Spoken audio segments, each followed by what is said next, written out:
Welcome to Meet the Press Now. I'm Kristen Welker in Washington, where we're following breaking news. New movement towards possible talks to end the Iran war, even as the president insists he's in no rush to make a deal despite growing economic and political pressure. The White House announced today Special Envoy Steve Witkoff and the president's son-in-law, Jared Kushner, will travel to Islamabad tomorrow. Iran's foreign minister arrived in Islamabad earlier today, but Iran state media says he will be speaking to the Pakistanis about ending the war and will not hold any negotiations with the Americans there. Here's what White House Press Secretary Caroline Leavitt said earlier today. The president has decided to dispatch Special Envoy Witkoff and Jared Kushner back to Islamabad. The Iranians want to talk. They want to talk in person. And so the president is, as I've said many, many times to all of you, always willing to give diplomacy a chance. So Steve and Jared will be heading to Pakistan tomorrow to hear the Iranians out.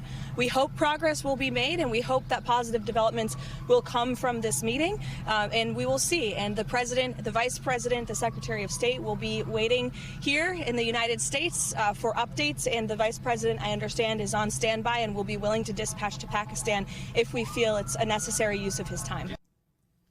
Now, it comes after both the president and the defense secretary say they are in no rush to negotiate a deal.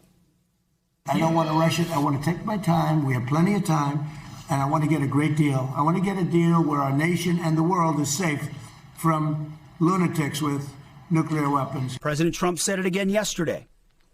We have all the time in the world, and we're not anxious for a deal. And I hear him say it every day in private as well.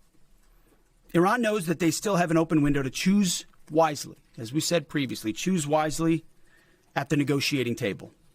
All they have to do is abandon a nuclear weapon in meaningful and verifiable ways, or instead they can watch their regime's fragile economic state collapse under the unrelenting pressure of American power. A blockade as long as it takes. The Trump administration is facing what appears to be an Iranian regime that's willing to wait out the president.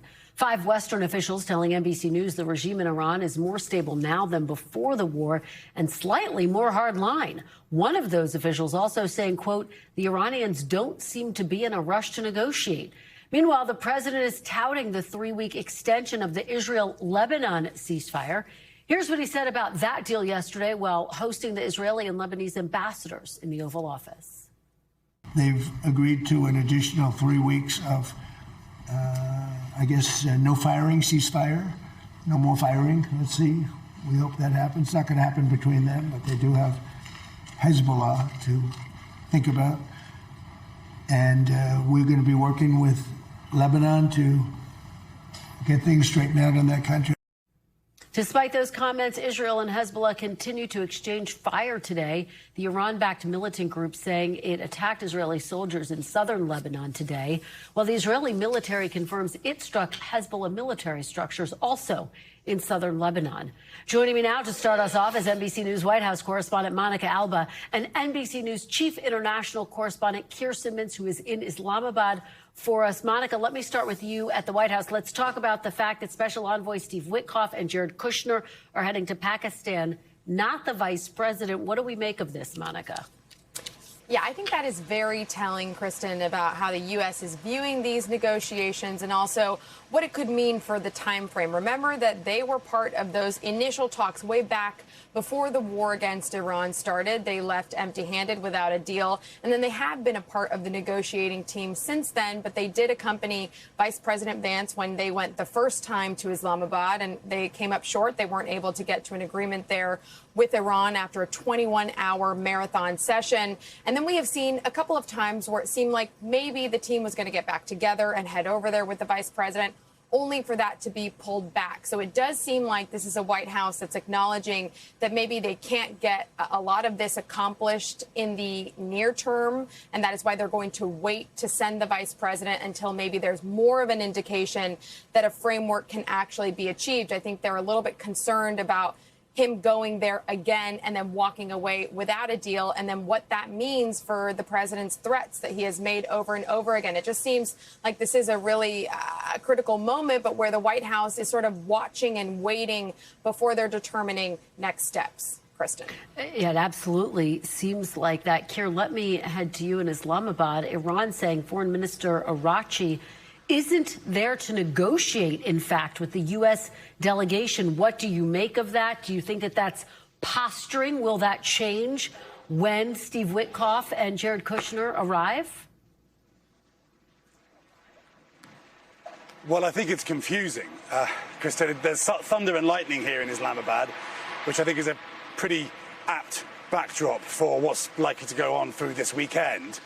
Certainly the Iranians are here, that much we can say for sure. You heard Monica describing that. The Foreign Minister Araghchi is here. He just arrived and was welcomed by the de facto leader of Pakistan, Field Marshal Munir, and by the leader, the leader of Pakistan. And look, the thing is that both the Pakistanis and the Iranians, through Iranian state media, are saying that all that's going to happen right now are talks between Iran and Pakistan. It takes about 15 or 16 hours to get here by plane from the US. So you can't imagine that Steve Witkoff and Jared Kushner can be here until tomorrow night.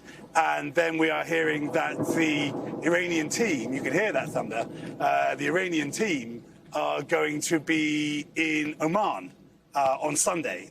And it's a few hours flight to Oman. So there's a small window for a conversation that might not even be a conversation. Well, it couldn't be a more dramatic backdrop. Certainly the natural elements, the diplomatic elements at play, Keir. And as we're engaging in this live shot, please, Keir, be safe. If you need to take cover, do that if you need to. Keir, do you think, and can you characterize what kind of progress would actually need to be made in order for the vice president to get engaged in these talks? Yeah, it's a good question. I'll tell you what I'll do. I'll just put up an umbrella to protect myself from the rain, at least, Kristen. Look, it's a good question. What we know is that the person who has been leading the delegation from Iran, the Speaker of the Parliament, Galabaf, he's not here. There was some talk through the week, reports, particularly in Israeli media, that he had resigned from the delegation. And that's, I guess, that maybe the fact that he's not here lends some credence to that. But it may also be that the Iranians don't want to make it look as if they are sending a high-powered delegation here. And I think that might be one of the reasons why the vice president hasn't come, because the Iranians aren't sending their head of delegation. It's anyone's guess where it goes from here. Whether, I guess, to put a positive spin on it, can there be a conversation between President Trump's son-in-law and his envoy and the foreign minister of Iran that gets them towards some sort of an agreement, some sort of an understanding that opens up more talks? But really right now, for this weekend, it does look as if it will be talks about talks. And it's impossible, this bravado, if you like, on both sides, saying we don't need to compromise, the other side will compromise, we will punish you if you don't compromise. It's impossible to tell from that how much either side is ready to back down, if you like. I mean, certainly, I think it's pretty clear President Trump doesn't want to reignite the conflict. I think at the same time, from what he says, he's certainly prepared to. And the Iranians, I think, feel similarly, but are also prepared for more of a fight, if you like.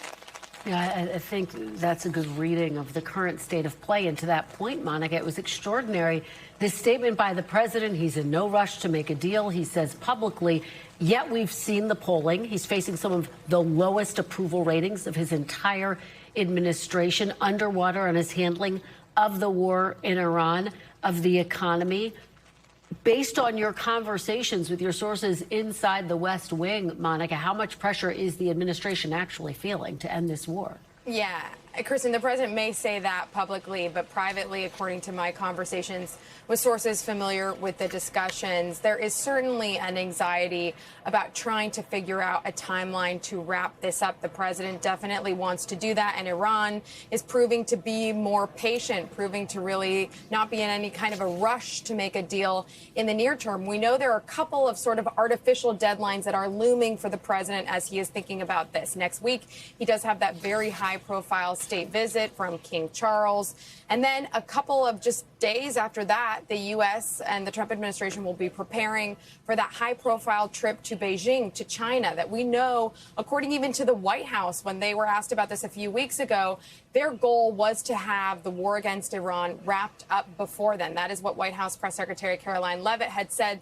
That was the goal. That was the anticipation. Remember, this started out as a 4 to 6 week military conflict. We're now in week 8. So I do think there is pressure, certainly, to figure out how this all ends.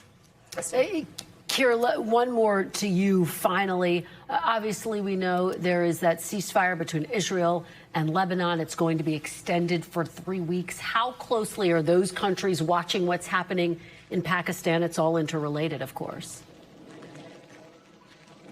It is, and I would put it the other way around in many ways. Here in Pakistan and in Iran, they're watching very closely what's happening in Lebanon. I think that 3-week ceasefire was crucial to even begin to be able to have a conversation about Iran and vice versa. We know, of course, the links between Hezbollah and Iran, and the two are dependent on each other, but they are parallel tracks. They are twin tracks.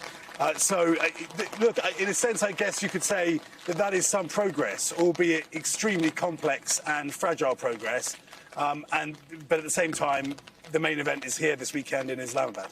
Well, we know you'll be tracking every twist and turn very closely. Keir Simmons, thank you from Islamabad. Monica Alba from the White House.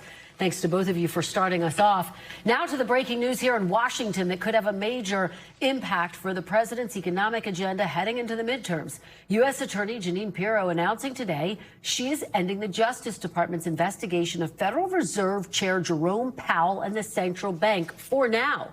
Pirro saying she will stand down while the Fed's Inspector General investigates cost overruns associated with a renovation project of the agency's headquarters. Quote, I have directed my office to close our investigation as the IG undertakes this inquiry. Note well, however, that I will not hesitate to restart a criminal investigation should the facts warrant doing so. White House Press Secretary Caroline Leavitt telling reporters today this isn't case closed by any means.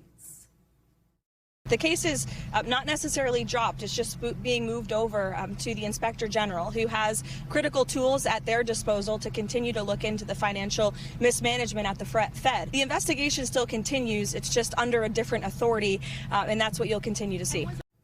Now, keep in mind, the Fed's IG says it has been reviewing the renovation since July of last year. Pirro's announcement comes 3 days after the Senate Banking Committee held a confirmation hearing for the president's pick to succeed Jerome Powell, Kevin Warsh. With a Republican on that committee, Senator Thom Tillis renewing his block on Warsh's nomination until the Powell investigation was dropped. We have not yet heard the North Carolina senator's reaction to today's news, but we will on Sunday when he joins us exclusively on Meet the Press. For now, NBC News senior national politics reporter Jonathan Allen joins me, along with NBC News business and data correspondent Brian Chung. Thanks to both of you for being here. Jonathan, let me start with you. What exactly is the White House saying about this move by the Justice Department? What's the reaction been? Well, hi, Kristen. You got a little bit of that just a moment ago from Caroline Leavitt, our own Monica Alba, asking her about it just outside the White House here. But the more full White House statement on this, and I think we've got that to show folks, has a bit of a curious aspect to it, which is they're saying that one of the reasons they're doing it is that the Federal Reserve's Inspector General has more powerful authorities to position it to get to the bottom of the matter. Of course, the Justice Department has all of the investigative authority in the federal government, but a little bit of a fig leaf there about this decision to back down from where the president's position had been on this. Yeah, well, and just to delve a little bit more deeply into that point, the Fed's Inspector General says it's been reviewing the renovation since last July, in fact. Do we know exactly why the DOJ made its decision on this investigation right now? Was it under pressure to get this confirmation process through?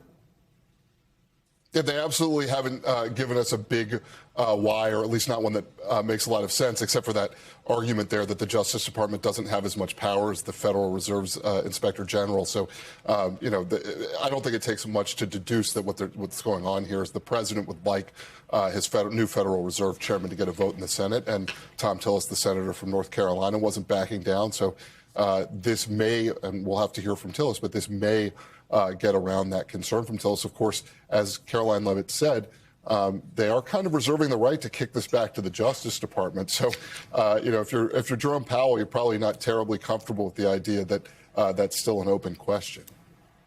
All right, let me head over to Brian. Brian, look, let's say this does clear the path for Kevin Warsh's confirmation. What did his hearing this week indicate about how the Fed will function under his leadership? There were a lot of tough questions for him. Yeah, Kristen, it was only on Tuesday that Kevin Warsh appeared in front of the Senate Banking Committee trying to make his pitch to try to get the votes needed to advance to a full Senate vote and then hopefully to become the next Fed chair after and succeeding Powell. I think that the big question was whether or not he was going to be independent. Obviously, this president is extremely vocal on wanting lower interest rates. The current Fed chair, Jerome Powell, has not delivered that for him. But of course, the Federal Reserve is structured such that ideally you want to have an independent Federal Reserve chair that can steer the economy based off of what the economy needs, not what the president wants. Senator Kennedy on the Senate Banking Committee directly asked Kevin Warsh whether or not he would be a sock puppet, in the words of Elizabeth Warren, for what the president wants. Take a listen to that exchange. The president has never sat you down, looked you in the eye, and said, here's the deal, Scooter. I'm going to appoint you, but you got to agree to lower interest rates. That didn't happen, or did happen? The president never once asked me to commit to any particular interest rate decision, period, and nor would I ever agree to do so if he had, but he never did. So there's the Fed chair nominee saying under oath that the president never asked him to do that. So at face value, it sounds like he does want to do what the economy needs. But the question is, how will he deliver on that if he is confirmed? And, Brian, how's Wall Street seeing this? Is Wall Street confident that Warsh will, in fact, be independent and will defend the Fed's independence? Yeah, well, things are certainly too noisy in the stock market with the war in Iran to figure out if they're pricing in what Kevin Warsh would do as Fed chair. But nonetheless, it did catch the attention of, for example, Goldman Sachs, which released a note shortly after the Kevin Warsh nomination hearing, where they said that they were particularly interested by what the prospective Fed chair said regarding inflation. He seemed to suggest that the Federal Reserve's current framework for assessing inflation wasn't really what he had in mind, and that he would pursue an alternate version of looking at inflation without getting into the nitty-gritty, essentially would look at more optimistic readings that right now would suggest that inflation isn't as bad as the current Fed readings are. For that reason, that could imply that a Kevin Warsh-led Fed would feel a little bit more comfortable marginally lowering interest rates from here. But of course, all of this is just speculation, and he's not even confirmed as Fed chair yet. Yeah, it's notable, of course, the DOJ again suggesting it could reopen this investigation. Might Jerome Powell decide to remain on the board when his term as chair ends, given that? Yeah. That is the golden question here, Kristen. And the reason why this matters is because, of course, we talk so much about the Fed chair, who is the top dog at the central bank. But you have to remember, that's just one person on a panel of up to 7 people at the Federal Reserve Board. And there's also 12 regional Fed presidents around the country that get to decide on what interest rates actually do. They have to have a vote. And for that reason, Fed Chair Jay Powell could stay on as a Fed governor, as his term would allow him to do, even if Kevin Warsh is appointed. The question is, would he want to do so? I think a lot of that breaks down to the optics of it. If he stays on, would that be seen as political or apolitical? That's something that he's going to have to navigate if it does indeed remain the case that the Kevin Warsh nomination has some runway now that the Department of Justice has dropped this investigation for now. All right. John and Brian, great information. Thank you so much for joining us. And you can watch my exclusive interview with Senator Thom Tillis, including his response to the DOJ dropping its investigation into Powell and much more this Sunday, only on Meet the Press. Coming up, a U.S. Special Forces soldier involved in the raid on Venezuela's captured leader Nicolas Maduro is now facing criminal charges for allegedly using prediction markets to profit off the raid. That story's next. Stay with us. You're watching Meet the Press now.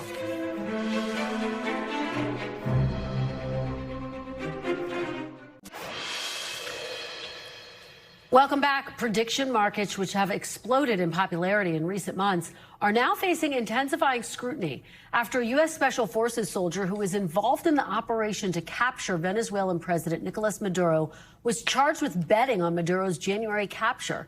Authorities say Master Sergeant Gannon Ken Van Dyke bet a total of about $33,000 on the Maduro operation on the prediction market platform Polymarket and cashed in, making more than $400,000 on bets. This comes after another platform, Kalshi, suspended 3 political candidates from its site this week after catching them betting on their own races.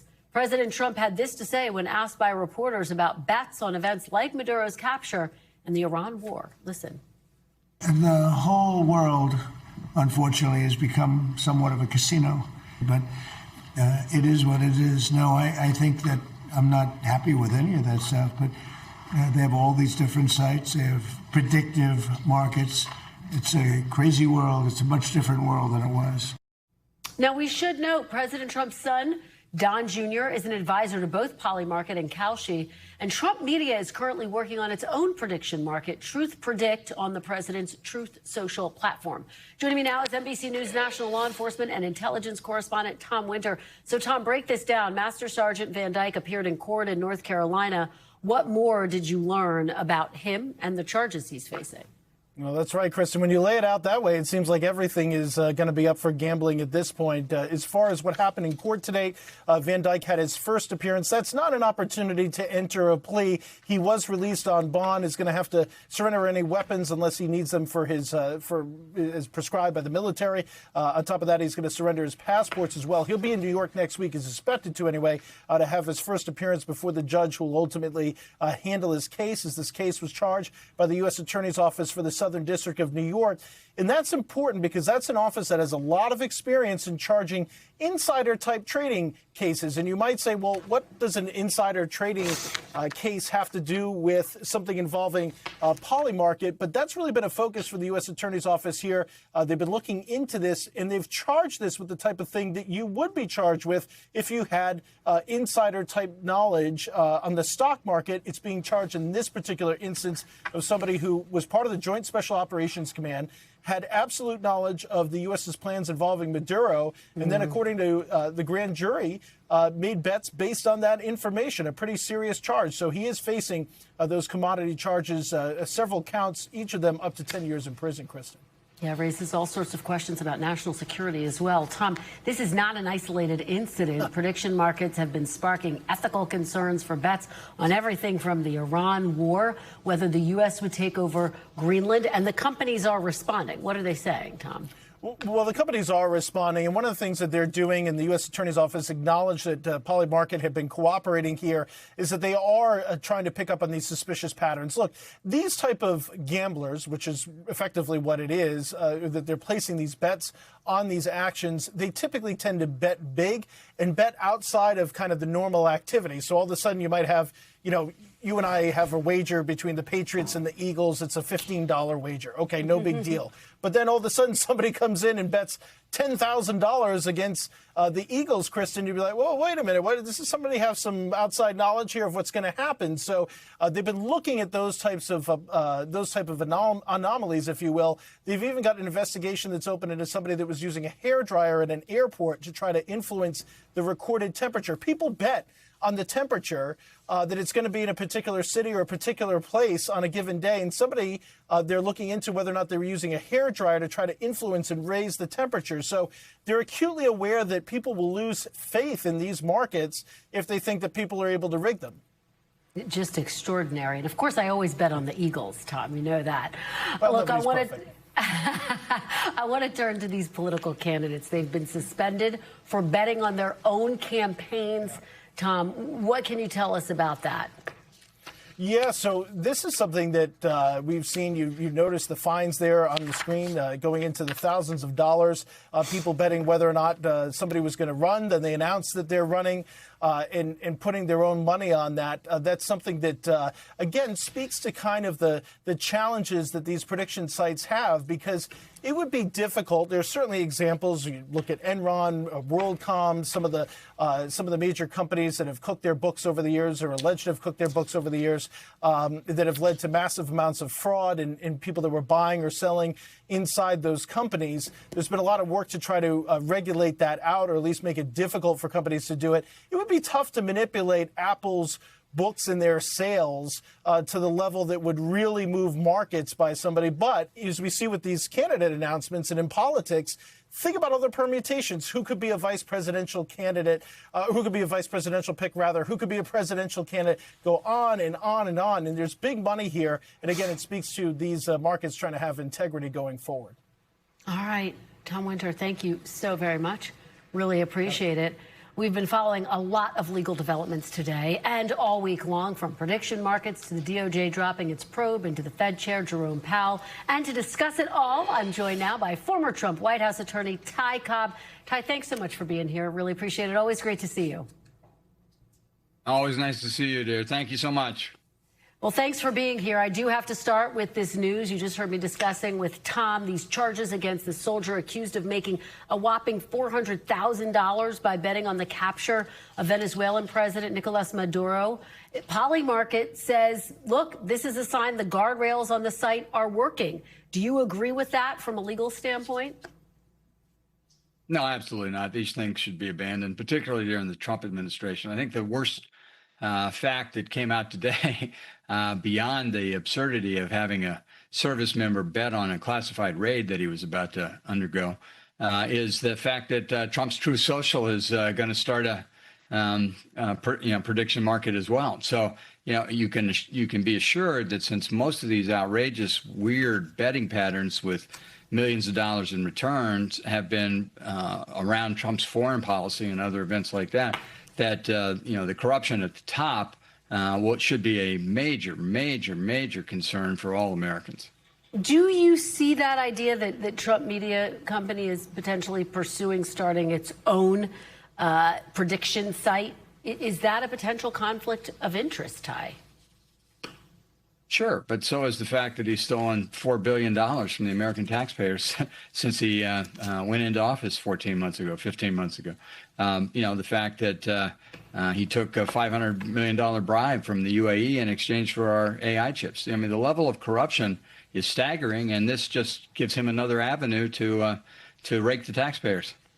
Well, let me ask you, broadly speaking, about the president's policies and the legality of that. Obviously, we are tracking the war with Iran, Ty. We are approaching the 60-day mark of the war in Iran. That's significant because that's, of course, the deadline for the War Powers Act for the president to go to Congress to seek congressional approval. Now, the president has said a number of times he doesn't think he needs Congress's approval.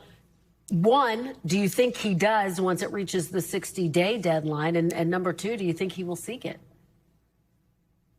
So certainly he does under the law. The law is not really that much of a guardrail for him, as we've seen from the hundreds of judicial opinions highlighting his unconstitutional illegal acts in the past few months. He has defied many of those orders.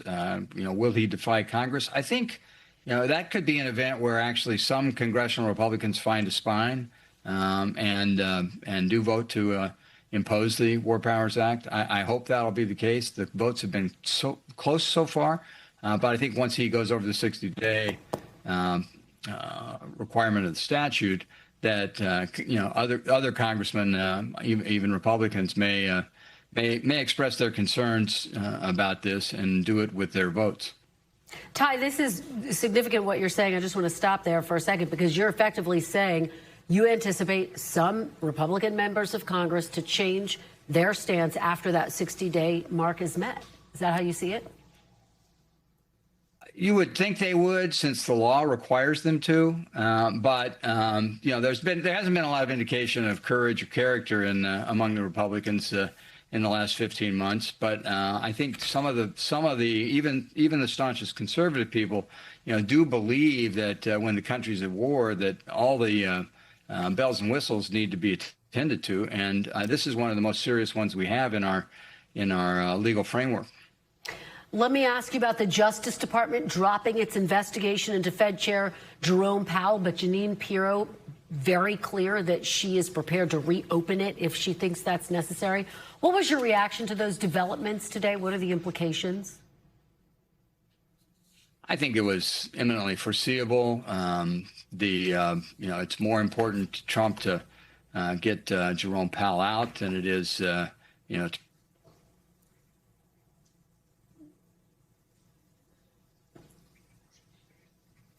Unfortunately, we think that we have lost our connection with Ty Cobb. We have a number of other topics to discuss with him, though, so we will try to reestablish that connection and get him back on the other side of a very... we have him back. Here he is. Ty, keep going. So your reaction. Yeah, That's so sorry. okay. I don't know what happened. But That's no, okay. So the reaction is that this was predictable because Trump is desperate to find somebody who will do his bidding at the Fed. I hope Wash is a little bit more of a stand-up guy than other people in the government like Hegseth and Patel and RFK Jr. would be. Ideally, he can come in and sustain monetary policy in an independent way. But Trump's desperate to get rid of Powell. I'm not sure if I'm Tom Tillis, this is actually enough to get me to back off, because what they're saying is, okay, we're not going to prosecute him now. We'll wait until after Warsh is confirmed and Powell is no longer chairman. It's not much of a abandonment of this, even though there was no case. A prosecutor was removed from this case because there was no case. And the Justice Department, with Pirro involved, it's clear that they will do whatever Trump demands. So if Trump wants to pick this up again after Warsh is confirmed, they likely will do so. She also lied about the significance of what they were doing. I mean, she pretended that they had referred it to the Inspector General. They didn't refer it to the Inspector General. Jerome Powell himself referred this to the Inspector General over a year ago. The Inspector General doesn't report to the Justice Department. The Inspector General doesn't report to the U.S. Attorney for the District of Columbia. The Inspector General reports to Congress. And the Inspector General issued a statement today making it plain that they were working on their report, hope to finalize it soon, and would report it to Congress, not to Pirro. Well, Ty, I think you're right. There will be a lot of focus on Pirro's statement. I will not hesitate to restart a criminal investigation should the facts warrant doing so. Let me ask you before I let you go. Which is a concession. So that's a concession that the facts currently don't warrant a criminal investigation, even though one was underway. All right. Well, before I let you go, I do have to ask you about Pam Bondi. President Trump fired her as Attorney General. Ty, what do you make of Todd Blanche serving as acting Attorney General? Do you think he should be put in that role permanently? Oh, absolutely not. I mean, he was Trump's personal lawyer, had to leave his law firm in New York to undertake that, subsequently moved his family down to the, Mar-a-Lago bubble, which is probably the only place they can go to the supermarket without receiving the enmity that they deserve. He is there to do one thing at this stage of the game, which is Trump's bidding, and he will do Trump's bidding no matter how horrible these acts are, and no matter how facetious his defense of those acts are. For example, he's insisted that Trump had a duty and a right to dictate government, Justice Department prosecutions. That turns on its head 50 years of independence subsequent to Watergate. He's insisted that the Southern Poverty Law Center indictment was somehow legitimate when, the Southern Poverty Law Center, every informant that they paid, they shared that information with the Justice Department. So it's silly. I mean, it was just merely because the Southern Poverty Law Center is critical of Trump, critical of Kash Patel directly. This is just another among the many revenge prosecutions that we see ongoing. As they embrace as they embrace the Proud Boys, but push back on the Southern Poverty Law Center that's called out government corruption and discrimination over time. All right, Ty Cobb, thank you for being here. Thank you for battling through those technical glitches to stick around. We always appreciate your perspective. Thanks, Ty. Coming up after the break, funding fights in Florida. A Republican Congresswoman weighs in on the Trump administration's redistricting war as it takes center stage in her state, plus her efforts on bipartisan immigration reform and much more. Stay with us. This is Meet the Press Now.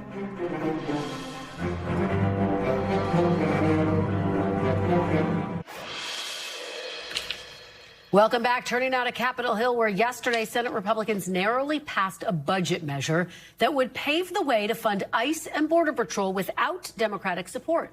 The resolution now goes to the House as the shutdown of the Department of Homeland Security reaches day 70. Joining me now to discuss all of this on set is Florida Republican Congresswoman María Elvira Salazar. Thank you so much for being here. Pleasure always. Great to be Appreciate with you. having you here on set. Let's start right there. So Republicans in the Senate did pass this budget resolution that would effectively fund ICE and Border Patrol. Will you vote yes on this measure? Well, I'm going to review the first step, which is what we're going to be receiving probably on Monday. We start working. Tuesday is the first full day, so we're going to be reviewing it. But I'm sure that we have to reach an agreement, and we have to fund ICE and DHS, ICE, and Border Patrol. Do you have any issues with going around Democrats, basically doing this through reconciliation, this term here in Washington, which allows you to do it with only Republicans? No, support? not only on this topic. Not only on this topic. We should be working together. We should be working closer on immigration, which, you know, it's my space, it's my lane. I think we should be doing, but it's sometimes they're reticent and sometimes they don't like working with us. So we got to change the whole environment. And I am really trying to see if I could do that by myself and on my own within the GOP, trying to work with my colleagues and with the Dems and solve the immigration problem, because this is just a little patch. That was a little Band-Aid that we're putting on a very big wound that started 40 years ago. Well, to that point, you are promoting your bill called the Dignity Act. It's the only bill that there is that covers immigration reform in the House of Representatives and in the Senate. Well, no one wants to talk about this topic, but it's the economy and immigration are the two most important topics for the American people. And you know something? The division on immigration is only in Washington. Americans have settled the issue. 83% of Americans believe that we have to give some type of permanent legal permit so those people can continue working. So no path to citizenship. Just let them stay, work, pay taxes. And yet some conservatives in your conference, Texas Congressman Brandon Gill, for example, says that this bill is, quote, a betrayal of the values we ran on last election cycle. We ran on mass deportations. We said we're going to do that, so we should. I met with him for an hour. I went to his office because I think. How do you convince him? How do you get him on board? Well, I mean, let's start talking. And he was very nice. I was in his office for 1 hour a couple of days ago, and I explained to him what I'm explaining to you and to the American people and to my Republican Party. Wake up. Okay. The Dignity Bill, which is the one that I wrote years ago, covers everything that President Trump promised in his campaign. 3 things. Secure a border. The border is secured. Let's do a biggest mass deportation. You can deport everyone who came in through Biden in those caravans that were terrible. Because remember, the Dems have made a lot of mistakes, too. So do no more caravans. Deport them or remove them from the country. Tell them they're not welcomed anymore. And number 3, kick out the bad hombres. So that's what I think ICE should be doing. The illegals with criminal records out. What do you do with arrest? The people who are in construction, hospitality, agricultural, healthcare, and manufacturing. I can speak until tomorrow. I just had a big press conference with the National Association of Manufacturers, 10% of the economy. Jay Timmons, he was next to me saying, hey, we need hands. Yeah. Do you think, though, that you won him over, first of all? And do you think you're going to get enough support to actually pass this? Is he now a yes, or is he still a no? If my colleagues on the right within the GOP, whom I respect and I believe that they have the right to speak, do not understand that President Trump within the next 3 years could be for immigration what Lincoln was for slavery. He's the only guy, Republicans, Democrats, in the last 40 years who's dared to do things like Iran and Venezuela and now Cuba. If he doesn't say, okay, it's time to fix immigration, then we will lose, the GOP will lose that coalition of Hispanics who put President Trump in the White House, and then we will lose them forever. And then the Dems will make everyone citizen. Well, you take me to my next question, because we've got some new polling that shows the president has lost major ground with key parts of his 2024 coalition, including Hispanic voters. His approval rating there has dropped 24 points. Look at this. Young adults, men, you see that dropped. It's embarrassing. So is that, how concerned are you about those numbers? I'm very concerned because one out of two Hispanics in 2024 voted for President Trump. Yeah. And I am happy with that because he promised that he was going to kick out, he was going to do the biggest mass deportation, and he was going to remove the illegals who have criminal records. Criminal record. And that did not happen for whatever reason. Now is time for him to send the message. All right, we want to keep the Hispanics as part of the GOP family. Why don't we then do something that is dignifying, which is the dignity legislation? It does not have path to citizenship. Never path. If you have a criminal record, no way. If you've been here for more than 5 years, so it does not cover those who came in under Biden. Hey, it's Solomonic. You know, in Solomon, like in the Bible, that you cut the baby into two. That's exactly what I'm doing. I got the baby and I cut it into two. So that's a very powerful metaphor. Well, think about it. You know, I'm trying to please both sides, and I think we were able to accomplish it. Let me ask you about another big fight that's playing out across the country, redistricting. It now heads to Florida, your state. As you know, Governor Ron DeSantis poised to hold a special session next week to try to get this passed. Do you think that politically that's the best move here? Because even if he's successful, you only net a couple of seats. Look, I may be at a disadvantage because my lines in district number 27 in the state of Florida may be moved, but there's nothing I can do about it.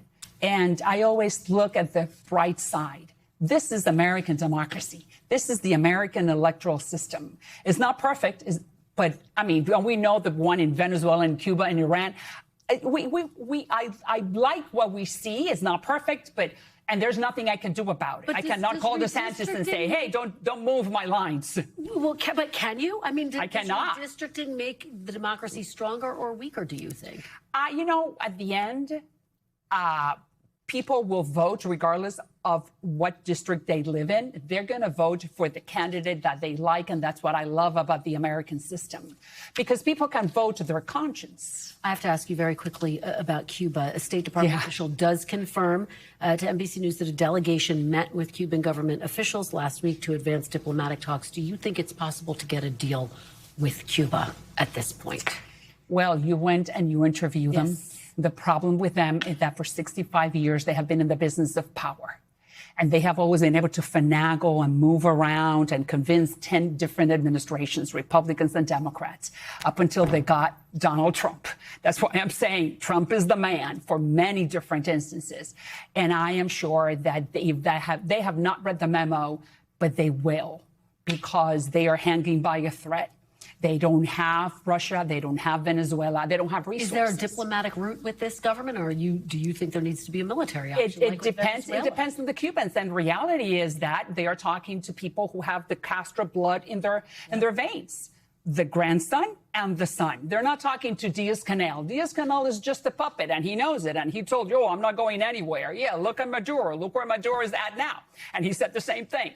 So Cuba, what a great story. I represent the largest Cuban exile community in the country. So we thank him. It will be a glorious day for the Western Hemisphere and for the United States. We will be Taiwan, Singapore, Hong Kong, and we'll be the #1 friends of the United States in the Caribbean. Well, we'll continue to track it so closely. Thank you so much. I appreciate your time. Salazar, really appreciate it. Still to come, in the red, the Republican Party's political standing is on shaky ground, according to new polling from inside the districts that will decide which party controls Congress. The panel's here to break it all down, so don't go anywhere. You're watching Meet the Press now.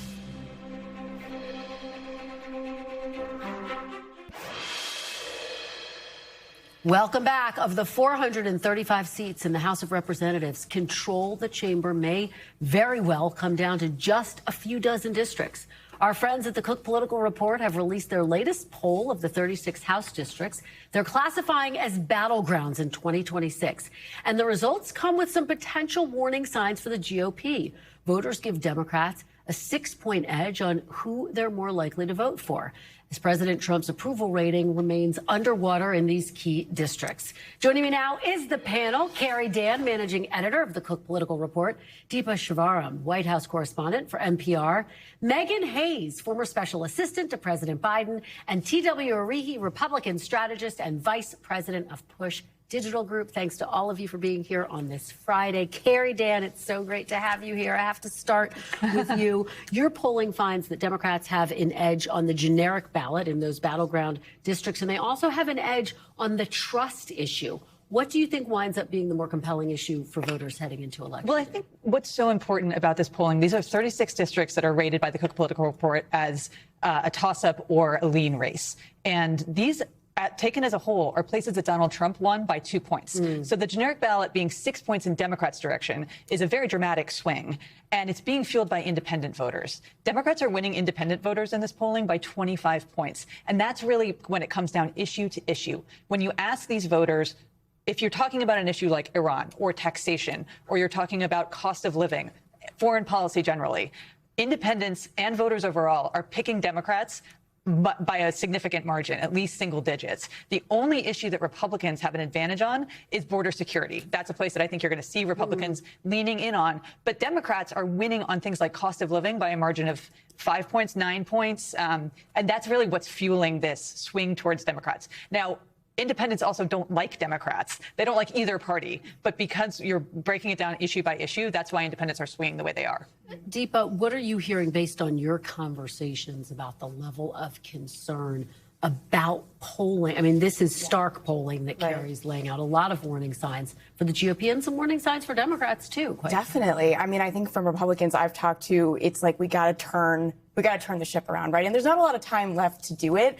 But the problem is you're working with a leader of the party who doesn't want to turn the ship around. I was just with the president last week in Las Vegas, in Phoenix, places in the country where costs are very high, including the cost of gas, which has been a really big hitter issue for so many voters. And the president's standing in front of a crowd in Las Vegas and saying the economy is booming. And meanwhile, polling is showing that that is the one thing he's getting hammered on, which is, you know, not exactly how he got voted into office again. This was something that he had a lot of faith in on. People were bought in on his economic message, and he's not delivering. And so for these Republicans in these really tight races, how much, I think I'm watching for how much they associate themselves with Donald Trump, even want to talk about Donald Trump on the trail, how they're going to navigate this for the next 5-6 months is just a really tough spot for them to be in. And TW, Cook also found the president's approval is underwater in key districts.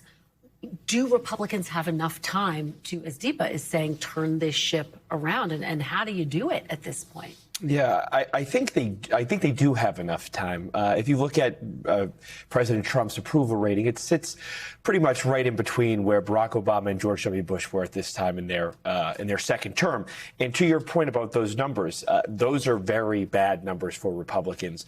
But it made me look back and see where we were just a few months ago in late January when the Wall Street Journal gave Republicans a 5-point edge on the economy. So what changed in that time frame? Well, I think the biggest thing right now is what's going on in Iran and the driving up of oil prices. I think if we get a resolution to that and we can find a way forward on the energy issue, I think a lot of other things will take care of themselves. And I think the president, for what he can do right now while Iran's still going on, is message about the wins. We have them. Talk about them. Do you think that Democrats run the risk? Because as Carrie's laying out, Democrats are underwater when it comes to their favorability. Independents are not exactly energized about going out and voting for Democrats. How do Democrats win over those voters who may feel like they don't have a home right now? They don't know who they're going to vote for. Well, I think that's the important thing, that we get these voters to turn out. Like, these independents need to turn out for Democrats. They just can't stay at home. So I think that Democrats need to come up with actual solutions. They need to be having solutions of how to make their life and their cost of living go down. And I think that's where Democrats are struggling. The base is starting to see them push back and fight. You saw a lot of that with Leader Jeffries this week in Virginia, which is really positive for the base. But people aren't going to be moved to come out and vote if their cost of living is not lower. They're not going to vote for Donald Trump, and they're not going to vote for a Democrat. So Democrats need to have solutions here. Well, Carrie, you know, the Democratic Party is having this internal debate. Should they be running after President Trump? Should they make him their focus, or should they be focused on affordability, which Megyn is consistently talking about? What are voters saying about that? What do they want to hear? Well, I think there's evidence in this poll for where Democrats are falling short. Among those who approve of the president, 94% of them are voting for Republicans. Among those who disapprove of the president, that number is 74%. So that's a much more muted number. And that's voters who are saying, I don't really like either party. I do think that cost of living is the key here. That's the thing that everything comes back to when we're talking about gas prices in Iran, when we're talking about healthcare. People are seeing that through the lens of what is happening in my wallet. And compared to Trump's first term, where he was above water on the economy, even if he was underwater on a lot of personality traits, a lot of atmospherics, he was above water on the economy in his first presidency. Now he is not. And that's the thing. Every time, to your point, every time that the president is talking about something that's not cost of living, I think it's a lost opportunity for Republicans to message that way. Every time Democrats are talking about something that's not cost of living, these voters at home are saying, why am I going to turn out and vote for you? TW, how do the aides around President Trump convince him to get and stay on message? Can they? Show him the polls. We know Donald Trump reads the polling. Show him the polling. Look, I think I saw a great story the other day talking about the effects that no tax on tips had on tax returns for wage earners. And when they were asked, when these reporters were going up and asking these bartenders, do you know why that is? They didn't know it was because Donald Trump passed it in the big, beautiful bill. They have no idea. Seniors don't know. And the fact of the matter is the Republicans have an opportunity here. If you compare the numbers of today on a generic ballot to what they were at this time in 2018, Democrats are lagging behind where they were. And the fact of the matter is Democrats have a brand problem. And so we ought to capitalize that by using our strengths and getting out there and pushing the message of the wins we've had. And Deepa, when you talk to Republicans, they say, we thought that's what we would be talking about right now. Tax cuts, I know. refunds that people are getting, and yet they're talking about the war in Iran. And of course, what's so extraordinary about that is President Trump campaigned on this promise not to get go to war, to put America first, to lower costs. And it's like you're looking back at the laundry list and it's like, oh, what happened here in such a short period of time? The thing that I keep coming back to is that not even, 2 months ago, 3 months ago, the biggest talking point for this administration was the low price of gas. Gas was under $3 a gallon. And look how far, this has come in just a span of a couple weeks. I think it comes down to this thing that we're watching of the president picking a lot of fights, right? You talked about redistricting in Virginia. You talk about the war in Iran, for example. These fights that somehow are blowing back against him, and Republicans who are in these tight races are the ones who are having to sort of muddle around it and figure out how to message next. Megan, if the war in Iran were to end, we know that negotiators are going over on Saturday. Let's say it ends in the next several days, the next week or a few weeks, and gas prices do start to come down at some point in the next couple of months or so. Do you think that changes the messaging for Democrats? I think it does change the messaging, that it won't be such an obvious pivot for Democrats to be like, your gas is high because of this direct action. There is a direct, cause and effect here with the war. So I think that will change things, and Democrats will have to figure out how to message affordability on different topics.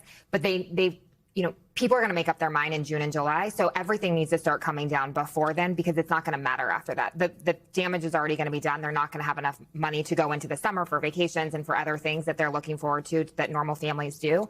And so I just think Republicans better get moving if they're going to make changes. Is that your timeline? June or July? Is this race over in June or July? I think so. Look, the president doesn't have the luxury to make every decision globally based on the price of gas. He needs to do things in the best interest of this country, the best interest of global safety. And I do think he is on the path to reaching a deal. And I'm glad we're talking about peace rather than further bombing. All right. Well, we will track it closely. Guys, great conversation. Thank you so much. Thanks for all of the great polling, Carrie. We really appreciate it. Deepa, Megan, TW, thank you for being here. We will be back Monday with more Meet the Press Now. And if it's Sunday, it's Meet the Press on your local NBC News station. I'll have exclusive interviews with Senator Thom Tillis and Congressman Ro Khanna. Don't miss it. There's more ahead on NBC News Now.